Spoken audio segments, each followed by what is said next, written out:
Y le dejo la palabra y después seguiremos con la presentación de los otros compañeros y compañeras que están acá. Bueno, ya hablé mucho. Bueno, voy a seguir un poquito, pero bueno, te agradezco porque, bueno, viene de Francia, ¿no? Y me invitó acá. Entonces, aplausos para el centro. Y gracias a Benfica también. Yo quería saludar a este señor también, que está al lado tuyo, Walter Penguel. ¿Por qué? Porque en 2005, cuando realicé el primer documental, que se llamaba Argentina, la soga del hambre, en un momento donde, me repito para los que estaban hoy en el Senado allí en ese nombre, pero no importa, nadie se preocupaba por lo que estaba pasando. Y yo llegué a Argentina después de haber leído un informe del Grupo de Reflexión Rural, ¿verdad?, sobre la socialización del país. Y había algunos loquitos solitos, dentro de ellos Walter Penguel, ¿te acuerdas? Y entonces me acuerdo también que firmamos a un zorrero que contó contigo al lado que en 2005 utilizaba 3 litros de glifosato a la hectárea y que había empezado con 1. Y hoy en día, yo la semana pasada firmé en Entre Ríos, me dijeron 8, y tú me dices que puede llegar hasta 12 litros. Bueno, este sistema es un fracaso. No voy a hablar de esto porque ya hablé bastante de esto y yo voy a hablar más bien de las alternativas, porque después de haber hecho El Mundo Según Monsanto, Nuestro Veneno Cotidiano y algunos más, la pregunta siguiente era si hay alternativas, porque siempre se escucha que no hay alternativas. Ustedes conocen la palabra de Margaret Thatcher que dijo "There is no alternative". Tina, es terrible, ¿no? Y además siempre se escucha, o sea, el argumento principal de la agroindustria y de sus aliados políticos es que, bueno, sí hay algunos problemitas con los agrotóxicos, pero no podríamos alimentar al mundo sin ellos. Bueno, siempre digo cuando escucho este argumento que esta gente se olvida decir que tampoco lo alimentamos con los agrotóxicos, ¿no? Y porque hoy en día hay como 900 millones, casi 1.000 millones, ¿no? De personas que sufren de hambre, y por otro lado 1.4 mil millones que están en sobrepeso, ¿no? Entonces, y bueno, entonces yo hice un documental y un libro que se encuentran aquí, que se llama Las cosechas del futuro. Y estuve para eso con Olivier de Scutter, que era en aquella época el relator especial de las Naciones Unidas para el Derecho a la Alimentación, que en el 2012, el 8 de marzo, me acuerdo bien de la fecha, 8 de marzo, porque Día de la Mujer, en Ginebra presentó un informe sobre la agroecología donde él decía que si queremos alimentar al mundo hay que cambiar el sistema agrícola y promover la agroecología. Y bueno, me fui, viajé mucho y lo tomé en serio, y la buena noticia es que sí, se puede cambiar el sistema y funciona muy bien, y además los campesinos, productores, pero prefiero decir campesinos, que producen con este modo agroecológico, están mucho mejor que los sojeros, etc. Bueno, en algunas palabras, ¿qué es la agroecología y qué es lo que yo descubrí, ¿no?, viajando a África, Asia, América del Sur, América Latina y Europa? La agroecología, hay un ejemplo muy lindo en México, se entiende bien lo que es la agroecología a través de un sistema que existía antes de la conquista española, que se llama el sistema Milpa. El sistema Milpa, bueno, también se llama en América del Norte las 3 hermanas. Y entonces es un... sí, no existe. Se cultivan 3 plantas juntas. Uno es el maíz, muy importante para México. Otro es el frijol, que tiene la capacidad de captar el nitrógeno de la atmósfera, y calabazas en el suelo, que cubren el suelo, lo protegen de la lluvia, absorben el agua o al contrario del sol, etc. Y además amaranto, que es muy bueno el amaranto, bueno, es una planta muy rica, con muchas proteínas. Es muy interesante porque en Estados Unidos, donde estuve también para este documental, me entrevisté con un gran productor, un sojero que hace rotación, como él dice, soja transgénica, maíz transgénico, soja transgénica, maíz transgénico, soja transgénica, maíz transgénico, glifosato, glifosato, glifosato, glifosato. Resulta, como se ve en el documental, que él es totalmente deprimido porque tiene malezas totalmente resistentes, y el amaranto. Y el amaranto, como así se dice, amaranto, ¿no? Puede medir 2 metros, tener como 15.000 semillas, prolifera.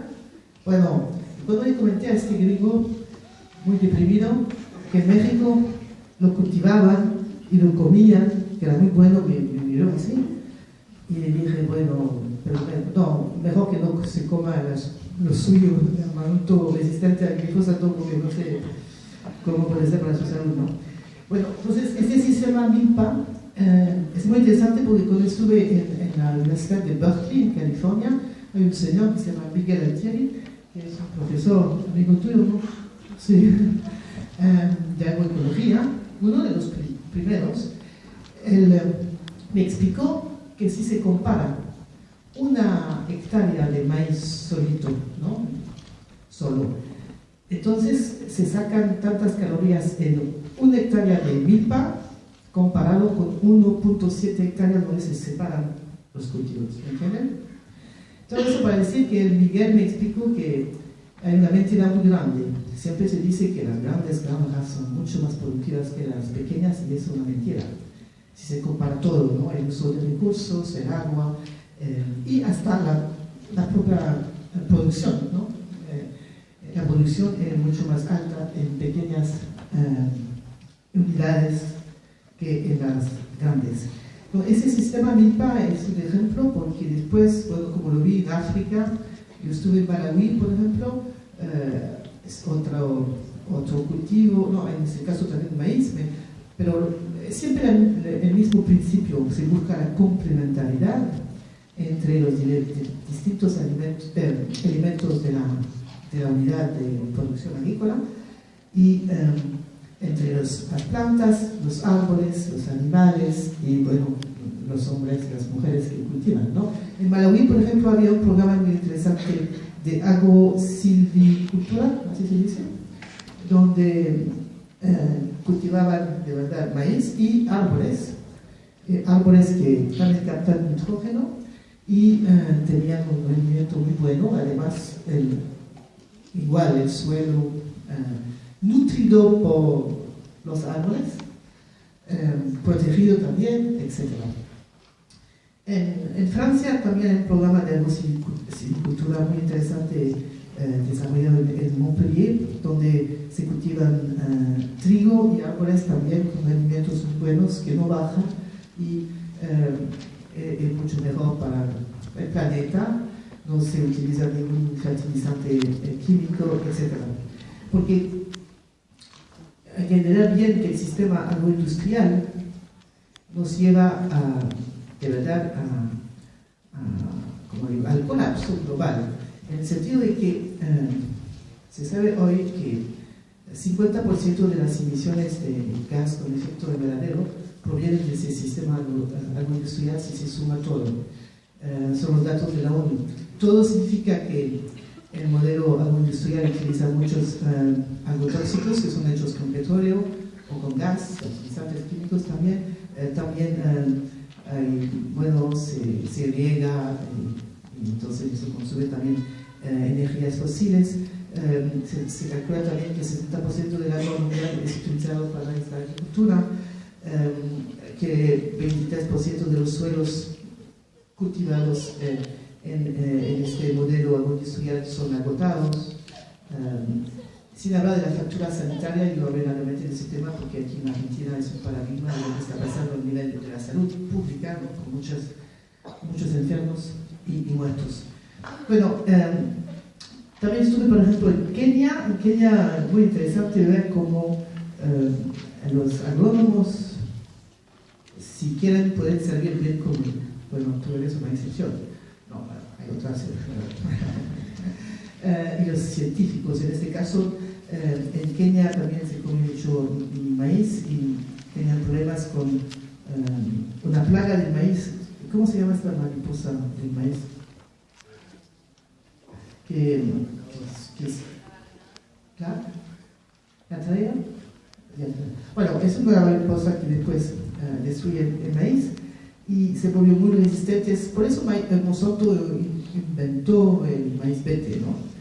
Y entonces esta mariposa se volvió muy resistente a todos los insecticidas, etc. Y hubo un problema de trabajo científico con un centro de investigación de Kenia, de ahí, y con los agricultores de Kenia, y finalmente inventaron un sistema muy bueno que se llama el push-pull. No sé si has oído hablar del push-pull, donde han identificado una planta que tiene muchas propiedades.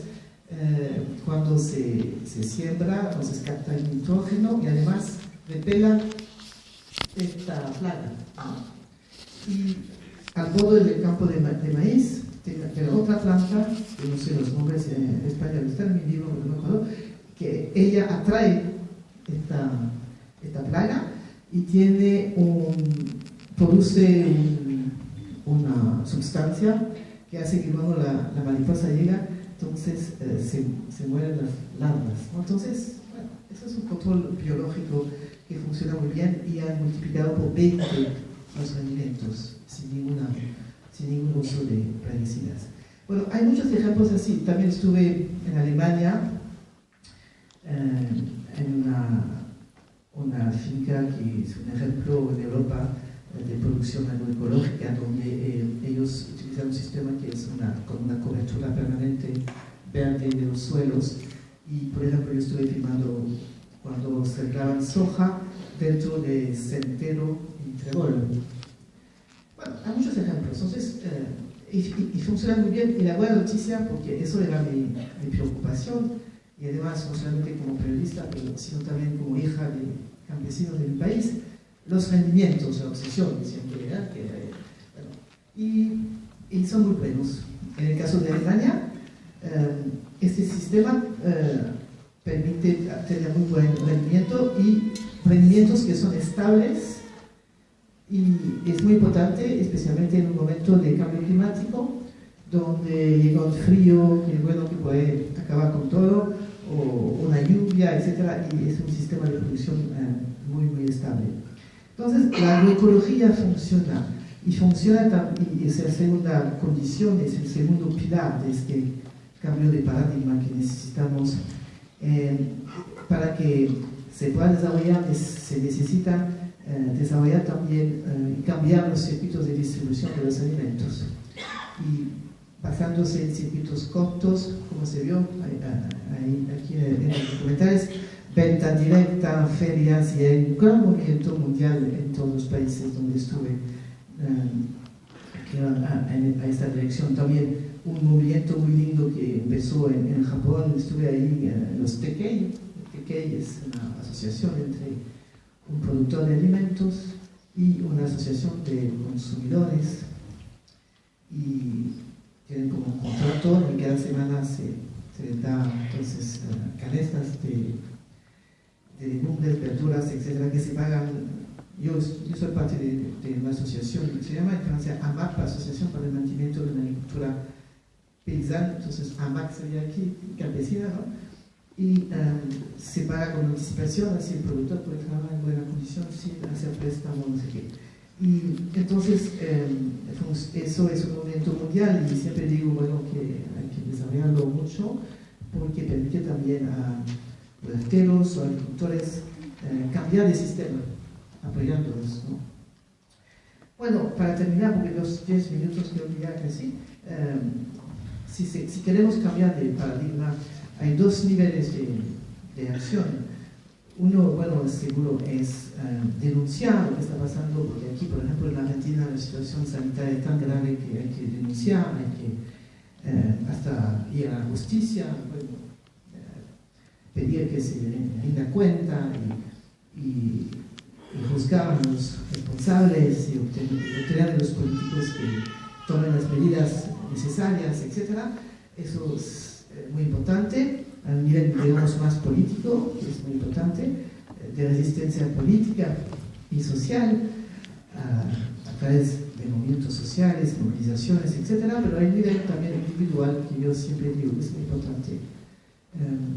Tenemos que empezar donde vivimos cada uno y hacer todo lo posible para retomar el control de su plato.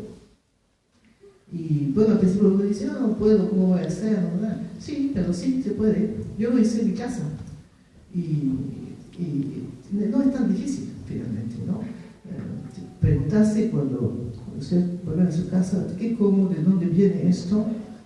Y ya, todo que no viene de un circuito corto, ya boicotear todos los productos transformados, no ir más a los supermercados, organizarse para hacer una huerta comunitaria, buscar productores orgánicos locales, ir a las ferias y de verdad desarrollar una alianza de verdad entre productores y consumidores.